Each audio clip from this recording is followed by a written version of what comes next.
Good morning students. आज हम करेंगे क्लास 10 मैथ्स के वर्कशीट नंबर 39 जो कि बेस्ड है problems of Heights and distances of acute angles 30 degree 45 degree and 60 degree. हम त्रिकोणमिति के वो वाले चैप्टर 9 की हम वो वाली प्रॉब्लम्स करेंगे जो कि ऊंचाई और दूरियों पर बेस्ड है, जिनमें सिर्फ वो वाले न्यून कोण यूज़ होते हैं जो कि हैं 30 डिग्री 45 डिग्री और 60 डिग्री। हम सब ने वो वाले टेबल पढ़ा था, टेबल बनाना सीखा था। उस टेबल को यूज़ करके ये वाले क्वेश्चंस हम करेंगे। देखिए, फर्स्ट क्वेश्चन है draw and label the diagrams. ठीक है, तो देखते हैं। जो हमारा पहला डायग्राम है वो है टावर एंड ट्री, मीनार और पेड़। मीनार आपको दिख रही है और आपको एक पेड़ भी दिख रहा है। मीनार और पेड़ के साथ हमें दिया हुआ है बेस 40 मीटर। बेस का मतलब होता है आधार, तो आधार हमेशा हमारा ग्राउंड होता है। तो हम यहाँ मीनार के नीचे से लेकर पेड़ के नीचे तक की अगर हम लंबाई देखें, वो है हमारा आधार बराबर 40 metre. Base is equal to 40 metre. अब आपने पढ़ा है एंगल ऑफ डिप्रेशन। देखिए, यहाँ दिया हुआ angle of depression 30 degree. Depression का मतलब होता है कि हम ऊपर से कुछ देख रहे हैं नीचे की तरफ। तो यहाँ हमें मीनार पे अगर आप खड़े होकर देख रहे हैं तो ये सीधी दिशा में आप देख रहे हैं। अगर आपने अगर आपने ट्री के बॉटम को देखना है तो उसके लिए आपको अपनी गर्दन झुकानी पड़ेगी और तब हमारी लाइन ऑफ साइट इस तरह की होगी। हम ऊपर से नीचे की तरफ देख रहे हैं तो ये बना एंगल ऑफ डिप्रेशन, अवनयन कोण। तो आप देखिए, हमारी जो आँख की दिशा थी सीधे से नीचे पर आई तो वो 30 डिग्री हो गया। ठीक है, इसे हम कहते हैं angle of depression is equal to 30 degree. अब आपको मालूम है कि दो समांतर रेखाओं को, दो पैरेलल लाइंस को अगर कोई रेखा काटती है तो ये दोनों एंगल्स बराबर होते हैं, जिन्हें हम कहते हैं ऑल्टरनेट इंटीरियर एंगल्स या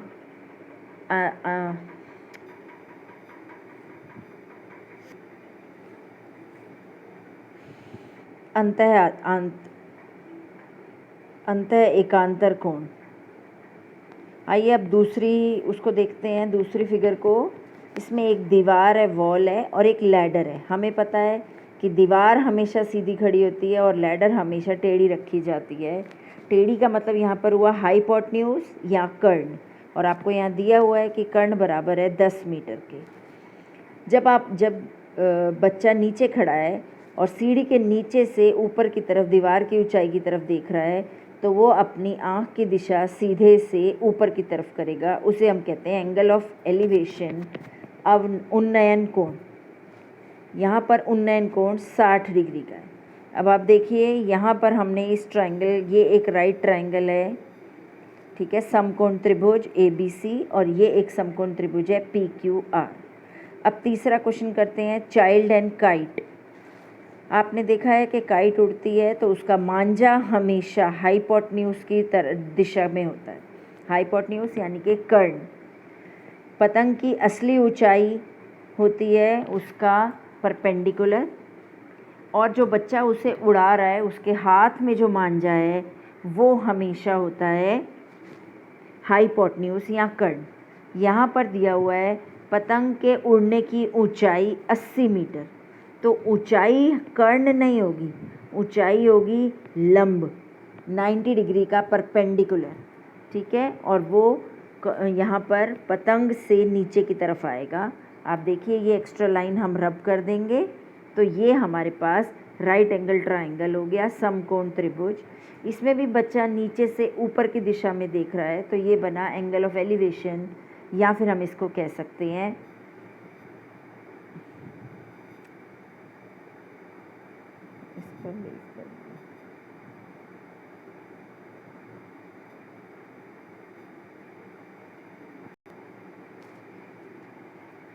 अब ये हो गया BC upon AB is equal to cot 30।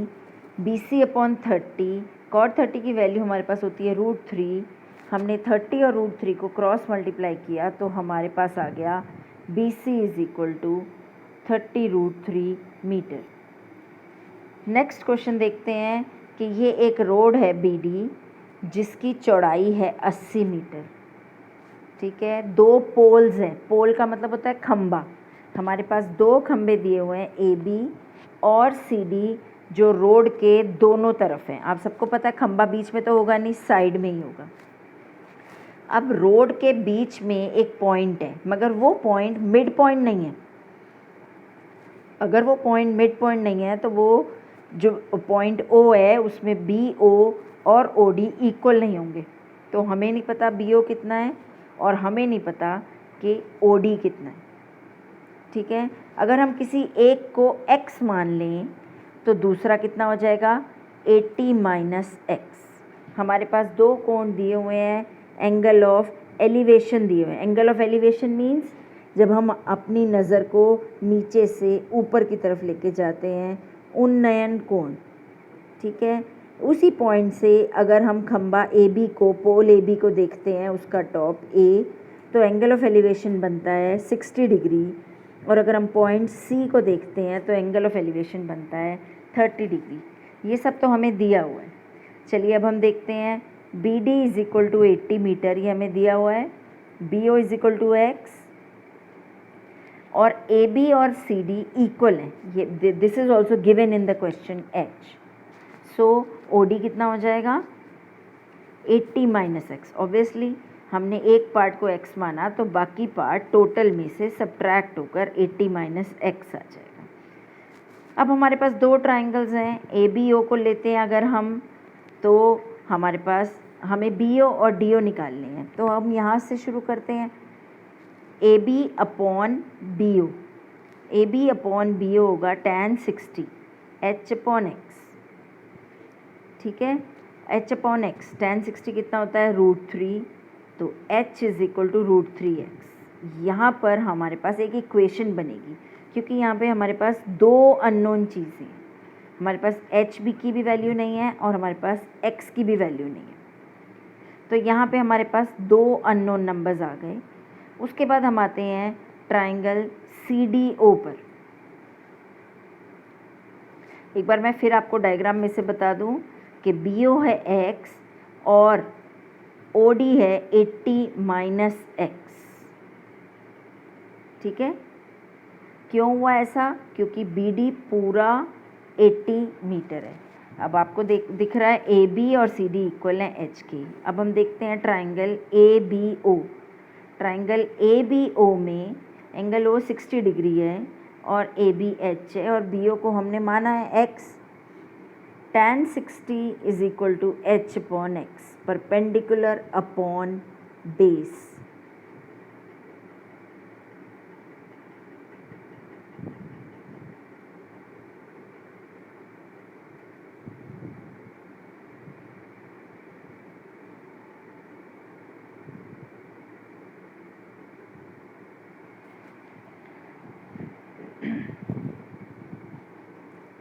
tan 60 होता है √3, √3 is equal to H upon x। Cross multiply करने पर हमें H की वैल्यू मिल जाएगी √3x।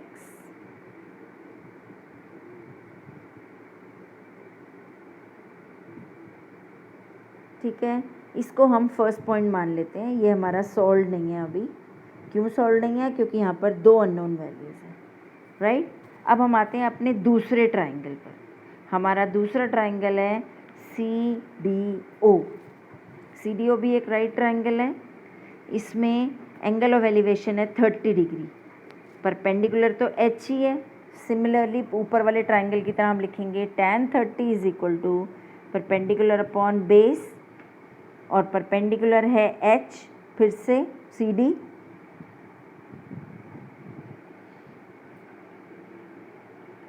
और tan 30 की वैल्यू होती है 1/√3 और वो आ जाएगा H अपॉन 80 माइनस x। हमने पहले किया था OD is equal to 80 minus x। ठीक है बेटा, अब हम फिर से क्रॉस मल्टीप्लाई करेंगे जैसे हमने पहले किया था। 80 minus x into 1 is 80 minus x और √3 इंटू एच इज़ √3h। अब हम क्या करेंगे, यहाँ पर भी h की वैल्यू निकाल लेंगे। h की वैल्यू निकालने के लिए h को अकेला करना पड़ेगा। उसके लिए क्या होगा, √3 को हम यहाँ 80 माइनस एक्स के नीचे डिनोमिनेटर में ले आएंगे, या फिर हम यहाँ h की वैल्यू डाल देंगे √3x जो हमें ऊपर से मिली थी। √3 इंटू √3 इज़ 3x हो गया। 80 minus x is equal to 3x, minus x इधर आके प्लस 3x हो जाएगा। So 80 is equal to 4x and x is equal to 80/4 that is 20 metre. ये x की वैल्यू आई है। x का मतलब क्या था, DO की वैल्यू आई है 20 मीटर और पूरी रोड 80 मीटर चौड़ी थी, उसमें से एक हिस्सा 20 मीटर का था, तो दूसरा हिस्सा DO हो गया 60 मीटर का। नेक्स्ट क्वेश्चन करते हैं। एक स्टैचू है जो कि एक पेडेस्टल पर रखा हुआ है, दैट मीन्स एक पत्थर का संगमरमर की एक मूर्ति है जो कि एक पत्थर के ऊपर रखी हुई है। DC वो मूर्ति है, उसको मान लेते हैं कि मूर्ति की ऊंचाई है x मीटर और जो नीचे पत्थर रखा हुआ है पेडेस्टल, उसकी ऊंचाई हमें गिवन है 100 मीटर। ठीक है बेटा, हाँ जी। एक पॉइंट है A जो थोड़ी दूर है उस पेडेस्टल और मूर्ति से, उस पॉइंट से हमारे 2 एंगल ऑफ एलिवेशन बन रहे हैं। ठीक है, देखिए इस तरह से पड़ी होती है ना हमारे पास, एक मार्बल का नीचे पत्थर होता है और उसके ऊपर मूर्ति बनी होती है। तो ये पेडेस्टल 100 मीटर का है और जो मूर्ति है ऊपर वो x मीटर की है। उससे कुछ दूर पर एक पॉइंट है, उस पॉइंट से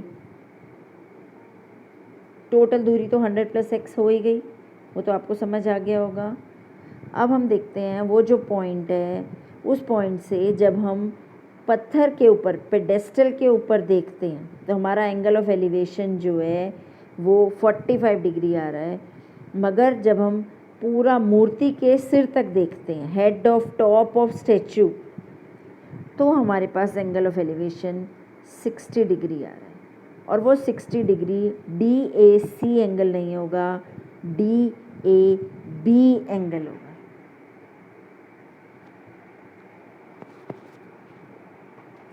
ठीक है बेटा, ये डायग्राम समझ में आ रहा है सबको। अगेन हम अपने फिगर को 2 ट्रायंगल्स में डिवाइड करेंगे। 2 तरह से ये 2 इक्वेशन बन के सॉल्व होगा, मगर आपको ध्यान रखना पड़ेगा कि दोनों ट्रायंगल राइट ट्रायंगल हो। तो ध्यान रखिएगा कि हमारा एक ट्रायंगल तो नीचे वाला ABC बन जाएगा, मगर दूसरा ट्रायंगल ACD नहीं होगा, क्योंकि वो राइट ट्रायंगल नहीं है। हमारा दूसरा ट्रायंगल ABD ही होगा, क्योंकि 90 डिग्री जो है वो एंगल B पर ही बन रहा है। इस तरह से 2 ट्रायंगल होंगे, हम 2 इक्वेशंस बनाएंगे जैसे हमने पिछले क्वेश्चंस में बनाई थी, और फिर हम उसको सॉल्व करेंगे। ठीक है बेटा, अब देखिए 100 मीटर है, x मीटर है, हमने क्या किया, टोटल ले लिया 100 + x। ये हमारा पहला ट्रायंगल है, इस ट्रायंगल का नाम है ABD, पूरा हमारा फुल ट्रायंगल है। ठीक है, जिसमें एंगल ऑफ एलिवेशन है 60 डिग्री और BD की वैल्यू दी हुई है 100 + x। जो हमारा छोटा ट्रायंगल है वो है ACB या ABC, जिसमें एंगल ऑफ एलिवेशन है 45 डिग्री, मगर यहाँ पर ऊंचाई सिर्फ 100 होगी। ऊपर 100 + x है, नीचे 100 है, मगर आप देखिए दोनों में कॉमन क्या है, दोनों में कॉमन है AB दोनों में बराबर आ रहा है। तो जैसे पिछले क्वेश्चन में h बराबर आ रहा था, h कॉमन था, यहाँ पर हम AB को कॉमन रख के अपनी दोनों इक्वेशंस को सॉल्व करेंगे। tan 45 का मतलब होता है, यहाँ देखिए ए बी सी में cot 45 is A B upon A C. cot 45 भी 1 होता है एज़ यूजुअल, जैसे tan 45 1 होता है। तो cot 45 is 1, A B upon B C is 1, A B is equal to B C, और वो हो जाएगा 100 मीटर। ठीक है बेटा, तो ए बी की वैल्यू आ गई 100 मीटर। उसी 100 मीटर को अगर हम अपने दूसरे ट्रायंगल में रख दें, हम ए बी डी वाले ट्रायंगल में ए बी की वैल्यू फिर से 100 रख दें, तो हमारा ये क्वेश्चन सॉल्व हो जाएगा। चलिए अब दूसरा ट्रायंगल देखते हैं। वहाँ पर एंगल ऑफ एलिवेशन कितना आ रहा है? 60 डिग्री। ठीक है, और अब क्या होगा? 100 plus x upon 100 is equal to tan 60। tan 60 की वैल्यू क्या होती है? √3। अब आप ये एक बहुत कॉमन एरर है जो कि आप नहीं करेंगे। 100 से 100 यहाँ पर कटेगा नहीं, प्लीज़ इसे काटिएगा मत। ठीक है, ऊपर ऐड हो रहा है और नीचे डिवाइड हो रहा है, तो इस तरह से दो नंबर्स नहीं कटते, right. So tan 60 is 100 plus x upon 100, and tan 60 की वैल्यू होती है टेबल से √3। मल्टीप्लाई करेंगे हम, क्रॉस मल्टीप्लाई, तो हमारे पास आ जाएगा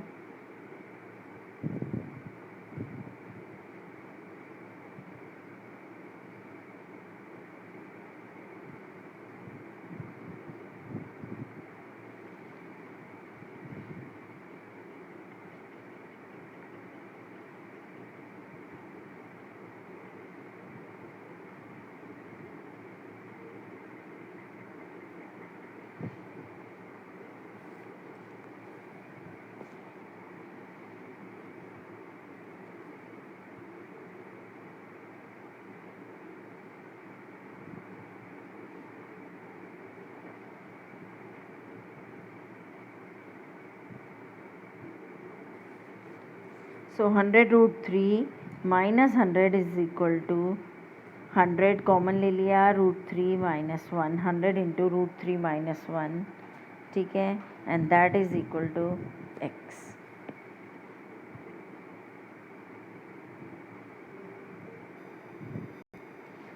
ये थे आपके एग्जाम्पल। अब हम क्वेश्चन नंबर 1 करते हैं। ठीक है, क्वेश्चन नंबर 1 में ये एक बिल्डिंग दी हुई है, उसकी रोड पर हमारा एक पॉइंट ऑफ ऑब्जर्वेशन है सी, जहाँ से एंगल ऑफ एलिवेशन आ रहा है 60 डिग्री, उन्नयन कोण आ रहा है 60 डिग्री। मान लीजिए कि जो बिल्डिंग है उसकी हाइट है h, और बिल्डिंग की पॉइंट ऑफ ऑब्जर्वेशन से दूरी बेस है 50 मीटर। तो परपेंडिकुलर हो गया ए बी और बेस हो गया बी सी 50 मीटर, राइट। अब हम क्या करेंगे, ये हमारा एक राइट ट्रायंगल बन गया A B C, angle C जिसमें 60 डिग्री है।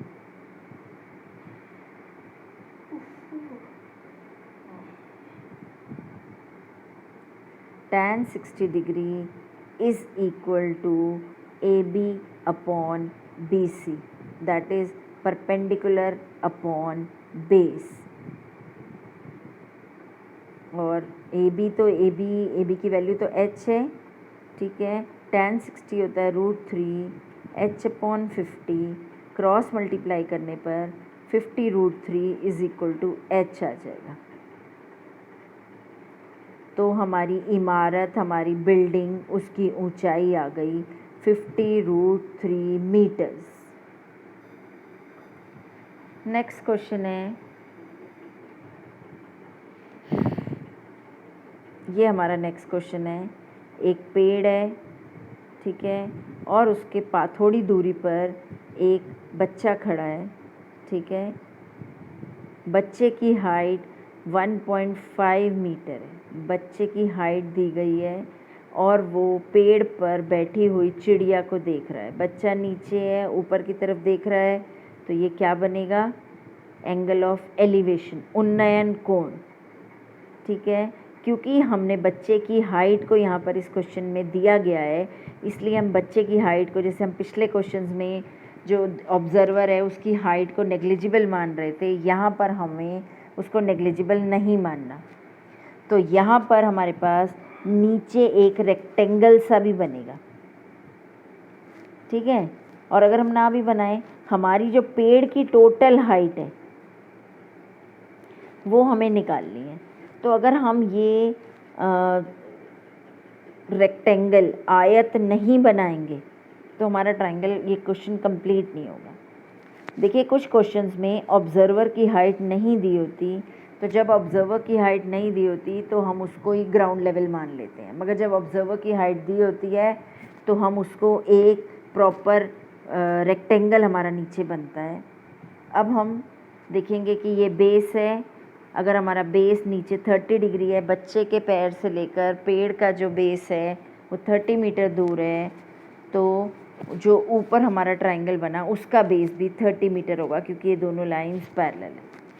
टोटल हाइट हमारे पेड़ की h है, बच्चे की हाइट 1.5 है। अब देखिए 1.5 हमने कैसे निकाला, मैंने आपको अभी बताया था कि नीचे हमने रेक्टेंगल बनाया, आयत की सामने वाली लंबाइयाँ बराबर होती हैं, चौड़ाई चौड़ाई के बराबर होती है, लंबाई लंबाई के बराबर होती है। इसीलिए मैंने बोला था कि जिस तरह से ये 1.5 है, इधर भी 1.5 होगा, तो जो पेड़ का जो हिस्सा बच गया ऊपर वो होगा h-15, ठीक है।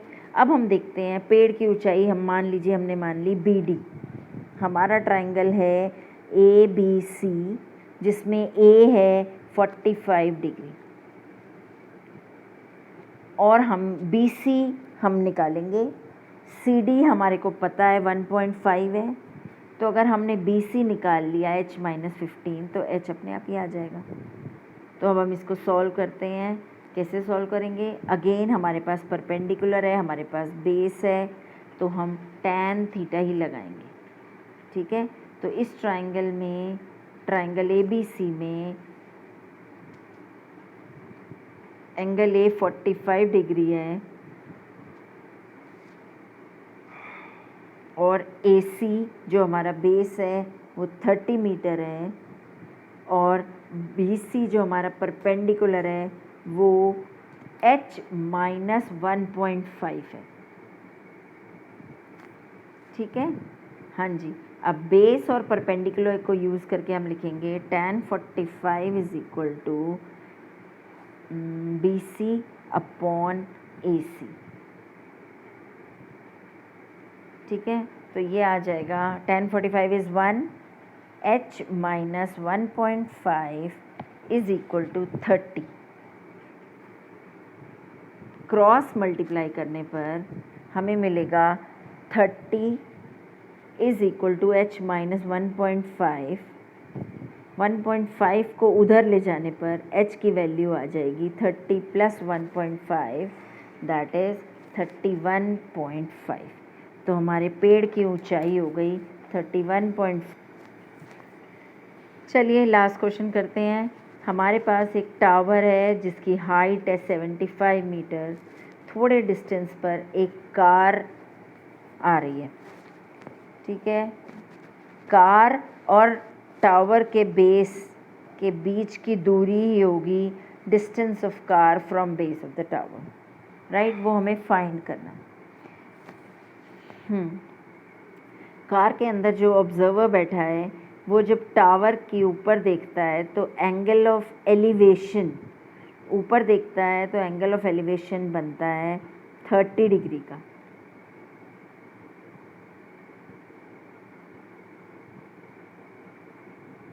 यहाँ हम ऐसे भी कह सकते हैं कि जो ऑब्जर्वर टावर पे खड़ा है वो अगर नीचे कार की तरफ देखता है तो एंगल ऑफ डिप्रेशन भी उतना ही बनता है 30 डिग्री का, क्योंकि ऑल्टरनेट इंटीरियर एंगल्स इक्वल होते हैं, इसलिए हमारा नीचे वाला एंगल भी 30 डिग्री ही होगा,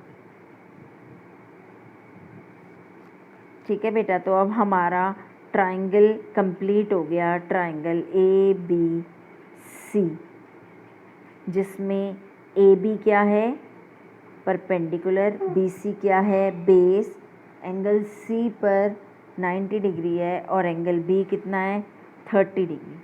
सिंपल क्वेश्चन है। AC is equal to 75 metre, BC हमें नहीं पता, हम मान लेते हैं उसको कुछ भी x मान के अगर हम चलते हैं, ठीक है, तो या फिर हम सिंपल बी सी ले लेंगे। तो हमारे पास यहाँ पर आ गया tan 30 degree is equal to A C upon B C.